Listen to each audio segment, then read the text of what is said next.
BNP চেয়ারপারসনের উপদেষ্টা ও যুক্তরাজ্য বিএনপি সভাপতি আলহাজ এম এ মালিক বলেছেন, আওয়ামী লীগ নিষিদ্ধ করাটা সময় উপযোগী সিদ্ধান্ত।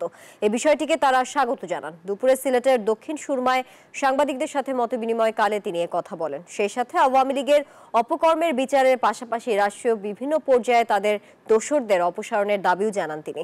বলেন, এখনও ফ্যাসিস্টদের দোসররা নানা ধরনের ষড়যন্ত্র করে যাচ্ছে। গণতন্ত্রের পথে এগিয়ে যেতে ডিসেম্বরের মধ্যে নির্বাচনের দাবিও জানান তিনি।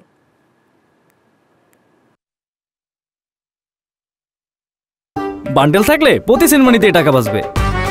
বিকাশ সেনমানি বান্ডেল কিনে জিতুন প্রতি লেনদেনে। যুবদল বিএনপি রাষ্ট্র যেহেতু ব্যান করেছে, এরা অবৈধ, এদের কোনো অ্যাক্টিভিটি আমি মনে করি ওরা ঠিক হবে না, এবং আমরা রাষ্ট্রের বিরুদ্ধে আমরা যাব না। এবং ডক্টর ইউনূস সাহেবকে আমাদের নেতা বিএনপি চেয়ারপারসন ক্লিয়ার মেসেজ দিয়েছেন যে আমরা আপনাকে সহযোগিতা করতে চাই, সহযোগিতা করছি। আমরা চাই এই মানটা উনি ধরে রাখবে, উনি নির্বাচন দিবে।